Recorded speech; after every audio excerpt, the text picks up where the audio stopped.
चाहता हूँ तमाम जो गवर्नमेंट के इदारों के अफसरान हैं उन पर कि वो इलेक्शन कमीशन ऑफ पाकिस्तान का इस प्रोसेस को अंजाम देने के लिए साथ दें।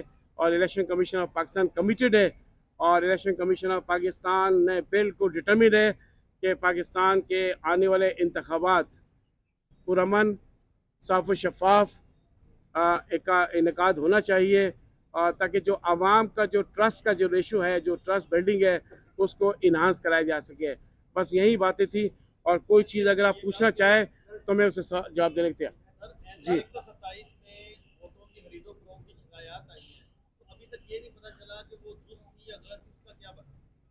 बिल्कुल, जैसे ही शिकायत मुझे मौसूल हुई है NA 127 में, उसी वक्त हमने DMOs को आपको बताया। DMOs जो है वो डिस्ट्रिक्ट मॉनिटरिंग ऑफिसर है और DRO को मैंने डायरेक्शन पास ऑन की थी कि इस वाक़े की जो रिपोर्ट है वो पेश की जाए और उसकी इनिशियल रिपोर्ट तो आ गई थी। उसके बाद इलेक्शन कमीशन ऑफ पाकिस्तान ने डायरेक्शन पास ऑन की कि कमेटी कॉन्स्टिट्यूट की जाए और इसकी जो है वो इंक्वायरी की जाए। तो मैंने कमेटी कॉन्स्टिट्यूट कर दी है, इंक्वायरी हो रही है। कोड ऑफ कंडक्ट की जो वायलेशन है उसको किसी सूरत भी बर्दाश्त नहीं किया जाएगा। तो आपको नज़र आएगा रिजल्ट, और नज़र आ रहा है आपको। आप देखें कि पूरे पंजाब में इस वक्त अल्हम्दुलिल्लाह इलेक्शन का प्रोसेस बिल्कुल स्मूथली चल रहा है। तो NA 127 का जो वाक़या हुआ है उसकी फाइनल इंक्वायरी करने के बाद आप तक इंशाल्लाह हकाइक पेश की जाएगी।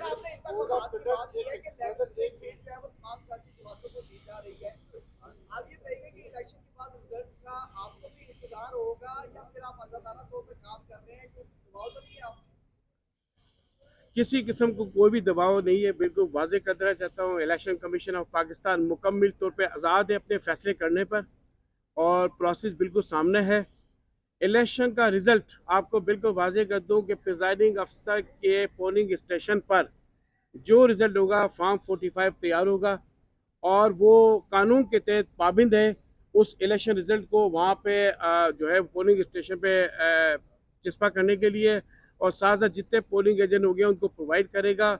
साथ साथ उसकी फ़ोटो जो है वो मोबाइल के थ्रू, जो हमने EMS की जो ऐप लोड की हुई है उसके थ्रू इलेक्ट्रॉनिकली उसको ट्रांसमिट करेगा RO के पास, और इसके साथ फिर वो RO क्या फिजिकली जाके वो रिज़ल्ट वहाँ पहुँचाएगा। RO के पास जितने पोलिंग स्टेशन के रिज़ल्ट आएंगे वो उनको मुकम्मल करने के बाद 47 फॉर्म को जनरेट करेगा और रिज़ल्ट का जो इब्तदाई जो रिज़ल्ट होता है वो पेश करेगा। तो आपको प्रोसेस बिल्कुल स्मूथ और ट्रांसपेरेंट नज़र आ रहा है। और मैंने इस सिलसिले में प्रिजाइडिंग अफसरान को ट्रेनिंग में और ROs की ट्रेनिंग में ये बात वाज़ेह कर दी थी कि रिज़ल्ट की तैयारी में किसी किस्म की गफलत को बर्दाश्त नहीं किया जाएगा। सर ये बताइएगा, जैसे ये मैंने फरमाया कि 2018 के इंतखाबात में आर्टिस्ट को बैठ गया था, उसमें बहुत से सवालात हुए। अब ऐसा कौन सा सिस्टम है इस पर आवाम का इत्मीनान है, समझते हैं कि रिजल्ट जो है अब उस तरह सवालात नहीं होंगे सर? मैंने अभी बात की थी, देखिए हम आगे बढ़ रहे हैं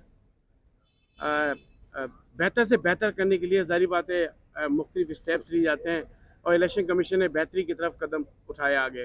तो जो पहले जो रिज़ल्ट ट्रांसमिशन सिस्टम था RTS का, वो मोबाइल फ़ोन के थ्रू प्रिजाइडिंग अफसर से RO के दफ्तर में पहुंचाना था।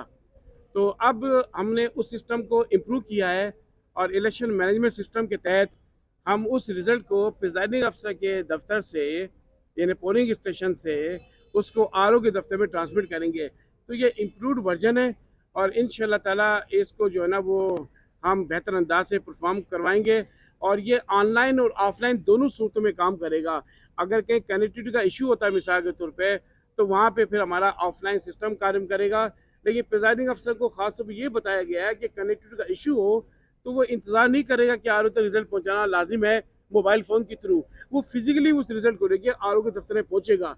तो इंशाल्लाह आपको अच्छा नज़र आएगा और उम्मीद करते हैं कि ये सिस्टम बेहतरीन अंदाज से काम करेगा और इस सिस्टम से ज़रिए जो हमारे इलेक्शन प्रोसेस की जो एक्यूरेसी है, जो ट्रांसपेरेंसी है, उसको इंश्योर कराया जाएगा। सर ये बताइएगा कि इलेक्शन डे में सिक्योरिटी मैनेज करने के लिए आपने IG साहब से मुलाकात की थी, क्या आपने इंतजाम मुकम्मल कर लिए हैं कि कोई नाखुशगवार वाकया पेश ना आए? इस हवाले से इस्माइल इलेक्शन कमीशन क्या कर रहा है?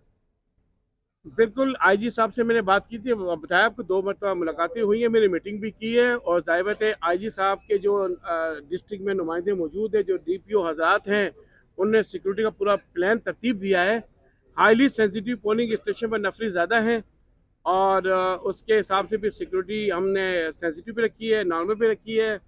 लेकिन आपको एक बात यहाँ वाज़ेह कर देना चाहता हूँ कि सिक्योरिटी के ख़ासे इंतज़ामात हैं और लेकिन साथ साथ जो स्टेक होल्डर्स हैं, मैंने पहले बात की है, जो पॉलिटिकल पार्टीज़ है, कंटेस्टिंग कैंडिडेट्स को मैं कहना चाहूँगा जो पंजाब के हैं कि उनको डेफिनेटली इस प्रोसेस को ट्रांसपेरेंट बनाने में और पीसफुल बनाने में उनका बड़ा हाथ है, बड़ा कदम होगा। तो वो अपने वोटर्स को भी एजुकेट करें और साथ साथ खुद भी इस प्रोसेस को प्रॉपर्ली देखें। अगर उनको कोई शिकायत होती है तो वो मेरे ऑफिस में रुजू करें, हमारे डिस्ट्रिक्ट ऑफिस में रुजू करें, जो है डिवीज़न दफ्तर में रुजू करें। तो वहाँ पे खुद ब खुद अपनी तरफ से कोई ऐसी कोई एक्टिविटी ना करें जिससे स्मूथ कंडक्ट में रिकॉर्ड पैदा हो। और मैं वाज़ेह कर देना चाहता हूँ कि अगर किसी ने भी इस प्रोसेस को ख़राब करने की कोशिश की तो डेफिनेटली कानून हरकत में आएगा और हमारे वाज़ेह कमात है पुलिस को और तमाम दूसरे इदारों को कि जो भी इस इलेक्शन के स्मूथ कंडक्ट को ख़राब करने की कोशिश करे उसके साथ सख्ती से निपटा जाएगा। अच्छा सर, ये बताइएगा वो तो आपकी तरफ से हो चुकी है, ये जो ब्लैक पर्दा है ये शफाफियत पे क्या इसकी इसको पॉइंट आउट करता है। बात यह है कि इलेक्शन की जो हिस्ट्री है उसमें जितनी जो मीडिया के लिए कोड ऑफ कंडक्ट बनाया गया है वो शफाफियत के सामने तो ये पर्दा है। जब जर्नलिस्ट आपके पोलिंग स्टेशन में जाके कुछ चीज देख नहीं सकता तो वो रिपोर्ट क्या करेगा? ये तो पहला क्वेश्चन है आपकी शफाफियत पे। नहीं आप क्या मेरी बात पूरी होने देना। जी प्लीज 2013 में ये काम शुरू हुआ, 2018 में इसको एंड तक पहुंचा दिया गया और अब जो कोड ऑफ कंडक्ट बनाया गया उसमें रिपोर्टर के लिए इलेक्शन प्रोसेस को रिपोर्ट करना मुमकिन नहीं रहा। और दूसरी बात यह है कि अगर इंटरनेट खत्म बंद हो जाता है, जिस तरह की इंटरनेट बंद रहना है, इतलाक है, तो उसमें जो आपका ऑफलेट सिस्टम है वो तो फिर आरटीएस बैठने वाला सिस्टम है, तो फिर उसमें शफाफियत क्या रहेगी? चलिए, आपने दो बातें की है, पहली बात का जवाब दूंगा। ये इससे कोई ताल्लुक नहीं है उस सिलसिले में कि आपका एक्सेस नहीं हो सकेगा। ये हमारा और आपका जो कोऑर्डिनेशन है, मेरे ख्याल में इसका वाज़ेह सबूत है कि हम जो ना एक ही पेज पर हैं और हमारी तमाम चीज़ें आपके सामने ओपन है। जहाँ तक एक्सेस के ताल्लुक है पोलिंग स्टेशन तक का या पोलिंग के रिजल्ट तक का, उसके लिए बाकायदा जो SOP है, जो बाकायदा उसके लिए एंट्री पासेस इशू किए गए हैं, PID के थ्रू भी इशू किए गए, जाहिर बात है आपको पता है, और इसका पूरा प्रोसीजर है। तो जो SOP को डेफिनेटली हमें फॉलो करते हैं कि कवायद ज़ाबित के बगैर तो काम हो नहीं सकता ना। तो वो नहीं, SOP जो है वो आपकी ही कंसल्टेशन के साथ सारी चीज़ों को देखते हुए वो बनाई गई है, तो उसको फॉलो करना लाजिम है। लेकिन आपको एक्सेस होगा, आपको जो एंट्री पास दिए गए पोलिंग स्टेशन में जाने का और पोलिंग स्टेशन में क्या हो रहा है उसका डेफिनेटली एक्सेस होगा। मेरे ख्याल में इसमें कोई ऐसी कोई रुकावट नहीं है। जी मेरा सवाल ये है कि आपने कहा कि इंतहाई हसास जो पोलिंग बूथ है वहाँ पर कैमरे नस्ब किए जाएंगे, उन कैमरे नस्ब करने की पोजीशन क्या होगी? क्या वोटर की या वोट की सिक्रेसी को बरकरार रखा जाएगा? कहाँ पर वो पोजीशन होंगे और किस तरह उसको आप महफूज बनाएंगे? वोट देखिए, इसके लिए ये जो है वो इसकी बाकायदा SOP इशू की हुई है कैमरे की इंस्टॉलेशन का, और ये हर पोलिंग बूथ पे लगाया जाता है। लेकिन वो जो ये प्रोविंशियल गवर्नमेंट की जिम्मेदारी होती है, प्रोविंशियल गवर्नमेंट खर्चा करती है इस पर कि इसी पर डायरेक्शन पाकिस्तान की थी पूरे पाकिस्तान में चीफ सेक्रेटरी साहिबान को। लेकिन मैं बताना चाहूँगा कि जो इंस्टॉलेशन का प्रोसेस है वो पोलिंग बूथ पर रहता है, लेकिन वो जगह कवर नहीं होती जहाँ पे बैलेट पेपर की जो मार्किंग की जाती है वो हिस्सा कवर नहीं होता। बाकी जो प्रिजाइडिंग अफसरान बैठे हुए हैं, APO बैठे हुए हैं, वो ज़रूर उस कैमरे की जो है वो प्रोसेस में आते हैं। आज मेरे ख्याल में हम जो तैयारियां हमारी उस पर ज़रूर फोकस करेंगे ताकि आप भी देखें कि वो तैयारियां मुकम्मल है।